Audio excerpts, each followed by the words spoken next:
1200 Hollywood film का मतलब है billions of rupees they invested for image correction. India में वैसे ना रिसोर्सेज हैं, ना कभी उस तरह का प्रयास हुआ है, और प्राइवेट इंटरप्राइज के तौर पे बॉलीवुड कई बार उस तरह का रिफ्लेक्शन लेके आपके सामने आ खड़ा होता है।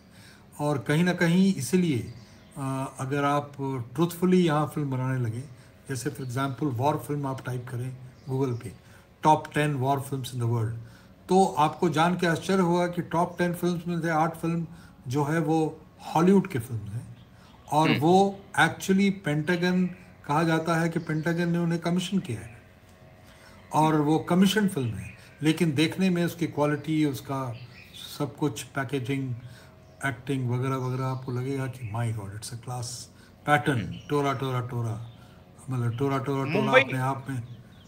जी। मुंबई पुलिस के बारे में एक बहुत संक्षेप में मैं ये सवाल पूछना चाहूंगा कि जब दाऊद का दौर चला तो बहुत सारे आक्षेप ये लगे कि मुंबई पुलिस एक प्रकार से पार्टी बन गई दाऊद का, और दाऊद जिनको अपने अपोनेंट को जो निपटाना चाहते थे तो उसमें मुंबई पुलिस ने बड़ी भूमिका निभाई। या मुंबई पुलिस इस गैंगवार को खत्म करने के लिए दाऊद से क्लू लेकर के दूसरे को निपटाते थे, दूसरे से क्लू लेकर के दाऊद के लोगों को निपटाते थे। ये मुंबई पुलिस का क्या भूमिका रही?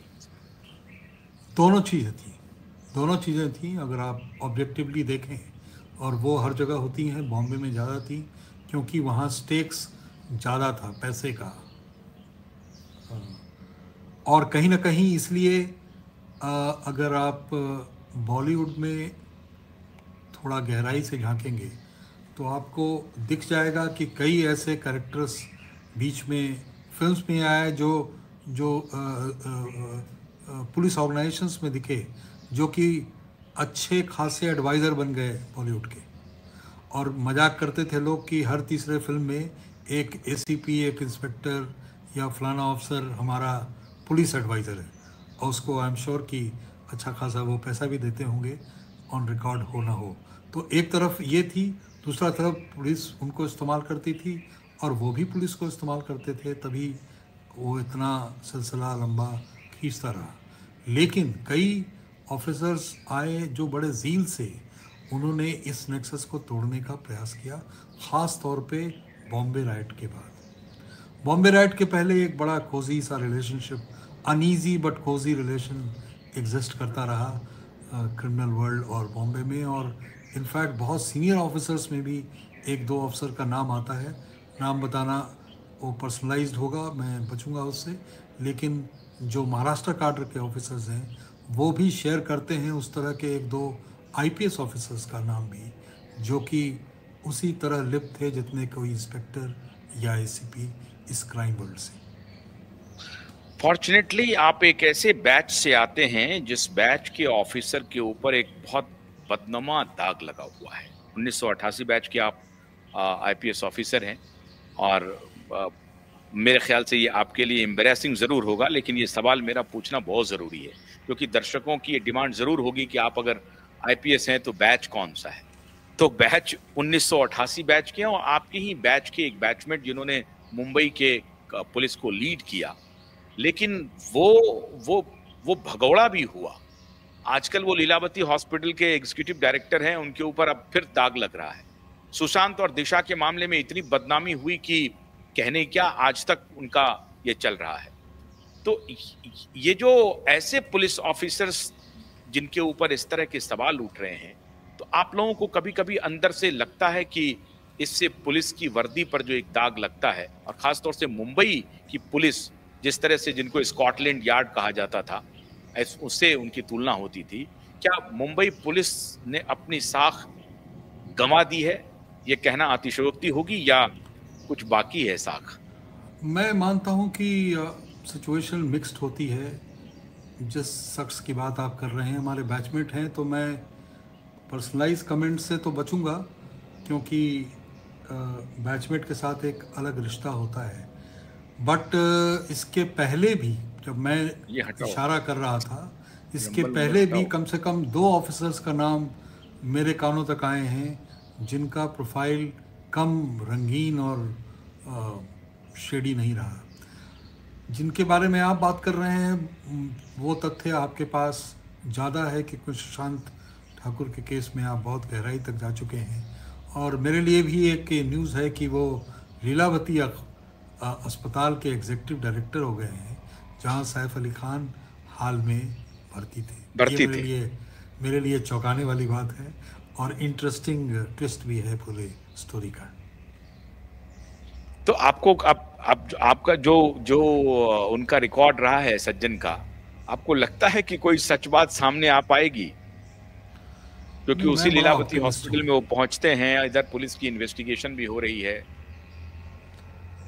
मैं समझता हूँ, मैं बहुत ऑप्टिमिस्ट हूँ। देखिए, समय लगता है, और सच को अ, कई क्लाउड्स छुपाते हैं सूर्य को भी, बट बाय इनहेरेंटली सच सूर्य सूर्य है और बादल बादल है।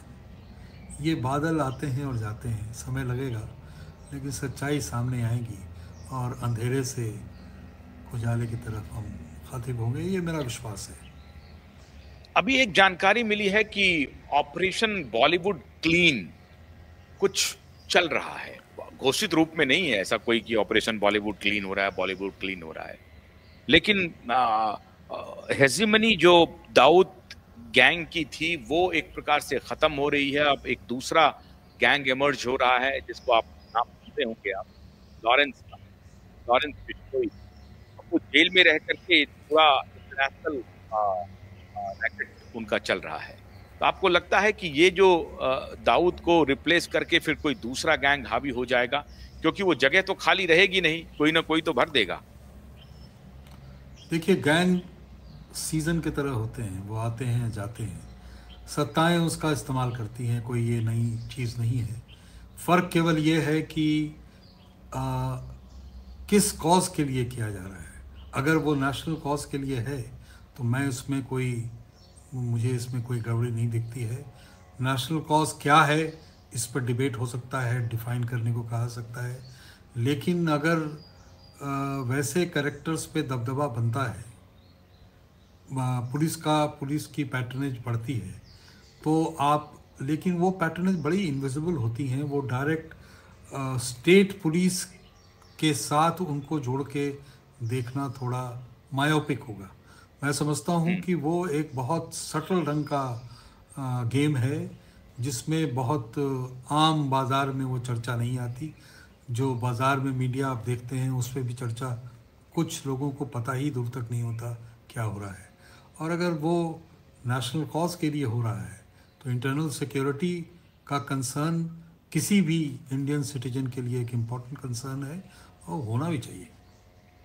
अंडरवर्ल्ड का जो ये जो सांप्रदायिकरण हो गया है, आखिरी सवाल है मेरा आपसे, आपको लगता है ये सांप्रदायिकरण और डीपन होगा या ये खत्म हो जाएगा? मैं समझता हूँ कि चूंकि डीपली इंट्रेंस था, ख़त्म होने में टाइम लगेगा या मिनिमाइज होने में टाइम लगेगा, लेकिन होगा। जैसे जैसे क्लैरिटी हम्म। आएगी, वैसे हम्म। वैसे ये बादल छटेंगे, सूर्य हम्म। सामने आएगा। बहुत बहुत शुक्रिया आईपीएस उदय सहाय जी, एक बड़े लेखक भी हैं आप, बहुत बहुत शुक्रिया आपका। और हमें सानिध्य मिलता रहेगा और नई नई जानकारी आप अंदर से लाते रहेंगे। कुछ राज को हम बेपर्दा करते रहेंगे, जो राज बेपर्दा किया जा सकता है। बहुत बहुत शुक्रिया आज जो आपने खुलासे किए हैं, बहुत बहुत शुक्रिया। तो आपने देखा कि दिलीप कुमार जैसी शख्सियत पर भी कभी शक हुआ था, लेकिन चूंकि वो एक बड़े गुणी कलाकार थे, इसलिए उनके ऊपर कोई इन्वेस्टिगेशन उस तरह से नहीं हुई, या आप ये कह सकते हैं कि सत्ता के साथ उनका एक बोनहोमी था, उस वजह से भी हो सकता है कि नहीं बढ़ पाई हो, लेकिन आक्षेप उनके ऊपर भी लगा था। तो आज अगर सैफ अली खान ये कह रहे हैं कि हमें जुहू में बंगला इसलिए नहीं मिला कि मैं मुसलमान था, तो ये बात छोटी नहीं है, ये गंभीर है। और इसका जो जो आधार है उसको उदय सहाय जी, एक्स आईपीएस ऑफिसर, ने बताया कि कोई नई बात नहीं है, बहुत पुरानी है, और ये अभी और धीरे धीरे अब तो डिपेंड हो गई है, शायद वक्त आने के साथ साथ खत्म हो जाए। तो ऐसे ही बॉलीवुड के अंदरूनी राज को हम आपको बताते रहेंगे। आज अनुमति दीजिए, नमस्कार।